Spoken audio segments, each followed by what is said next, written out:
सवाल क्या है, गणेश ने एक फ्रिज 18,575 रुपए में खरीद कर 18,750 रुपए में बेचा। उसे कितना लाभ या हानि हुई? गणेश ने सामान को मतलब फ्रिज को कितने में खरीदा था? 18,575 रुपए में खरीदा। कितने में? 18,575 रुपए में खरीदा और उसे बेचा 18,750 रुपए में। तो देखकर क्या लग रहा है, उसे लाभ हुआ है कि हानि? लाभ। देखकर लग रहा है उसे लाभ हुआ है। अब कितना लाभ हुआ यही हमको निकालना है। यहाँ हमने आपको फार्मूला लिख दिया है। देखिए यहाँ हमने आपको बताया है लाभ मतलब प्रॉफिट।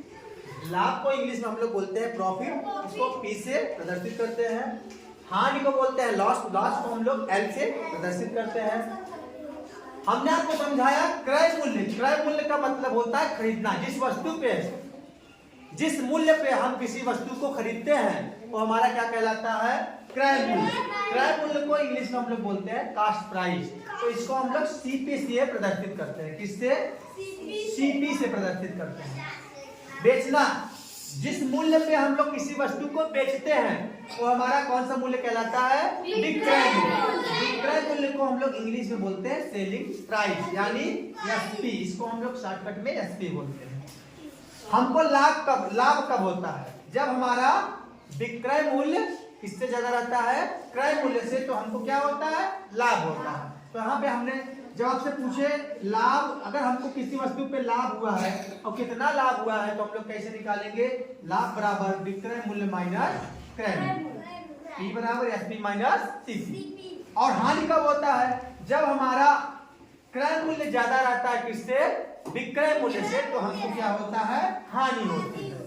ठीक, साफ साफ कहें, जब हम वस्तु को कम दाम पे बेचते हैं, अधिक दाम पे खरीद कर कम दाम पे बेचते हैं तो हमको हानि होती है।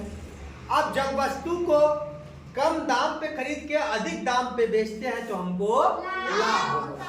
तो यहाँ पे गणेश ने 18,575 रुपए में खरीदा है फ्रिज को और बेचा है 18,750 रुपए में। देख सवाल तो पढ़ के ही लग गया कि लाभ हो रहा है। चलिए, हमने आपको बताया क्रय मूल्य विक्रय मूल्य। तो वस्तु जो खरीदा है उसको बोलते हैं क्रय मूल्य। क्रय मूल्य यानी CP। CP कितना है? जितने में खरीदे हैं 18,575। 18,575 रुपया हमारा CP है यानी क्रय मूल्य है। वस्तु को हमने कितने में खरीदा? विक्रय मूल्य लिख लेंगे। सबसे पहले यही लिखेंगे, पता कर लेंगे। सवाल को पढ़ेंगे तो पता चल जाएगा। विक्रय मूल्य यानी SP। SP कितना है? कितने में बेचे हैं? 18,750 रुपया। अब हमको यहाँ पे देख के लग रहा है कि हमको क्या हुआ है? लाभ हुआ है, क्योंकि हमारा ऐसे लिखेंगे, यहाँ पे जो SP है वो ज्यादा है किससे? CP से। SP is greater than CP यानी हमको लाभ हो गया। तो हम लिखेंगे लाभ बराबर, हमने यहाँ पे सूत्र लिखवाया है, लाभ बराबर होता है विक्रय मूल्य माइनस क्रय मूल्य। एक दो बार ये सवाल आप लोग लगाएंगे ना, उसके बाद ये सब लिखने की जरूरत नहीं पड़ेगी, तुरंत इसका आंसर बता लेंगे। यानी P बराबर SP माइनस CP। तो SP कितना है हमारा? ये 18,750 माइनस CP कितना है? 18,575। अब इसको घटा दीजिए, कितना आएगा? यहाँ पे 10 में से 5 गया 5, यहाँ 4 बचा, यहाँ पे 7 मतलब 7, यहाँ पे 6 बचा, 6 में से 5 गया 1। ठीक, अब ये क्या हो गया? खत्म। 175 रुपए का क्या हो रहा है? लाभ हो रहा है। आंसर आया आप लोगों का? गलत तो नहीं आया? निकाल लीजिए। अगर ऐसे नहीं निकालना आएगा तो ऐसे निकालिए। 18,750 माइनस 18,575 घटाइए। 10 में से 5 गया 5, यहाँ 4 मतलब 14 में से 7 गया 7, यहाँ 6 में से 5 गया 1 और ये कैंसिल। तो हमारा आंसर कितना आया? 175 रुपए। हमको कितने का लाभ हुआ? 175 रुपए का लाभ हुआ। ठीक। सुखविंदर ने एक मोटरसाइकिल 70,000 रुपए में तथा एक कार 4,20,000 रुपए में खरीदी। कुछ दिन बाद उसने दोनों को 3,20,000 रुपए में बेच दिया। बताओ उसे कितने रुपए की लाभ या हानि हुई? तो ये लाभ या हानि पे आधारित प्रश्न हम लोग लगा रहे हैं। तो चलिए देखते हैं उसको लाभ हुआ है कि हानि, और कितने रुपए का लाभ या हानि हुआ है। अब ध्यान दीजिए, उसने मोटरसाइकिल कितने, देखिए पहले हम लोग सवाल को अच्छे से पढ़ के लिख लेंगे क्या क्या दिया है। ठीक है। मोटरसाइकिल का मूल्य, सबसे पहले हम लोग लिखेंगे मोटरसाइकिल का मूल्य। मोटरसाइकिल कितने का है? 70,000 रुपए का। कितने का? 70,000 रुपए का। ठीक। कार का मूल्य कितना है? कार का मूल्य कितना है? 4,20,000 रुपए। 4,20,000 रुपए। ठीक है।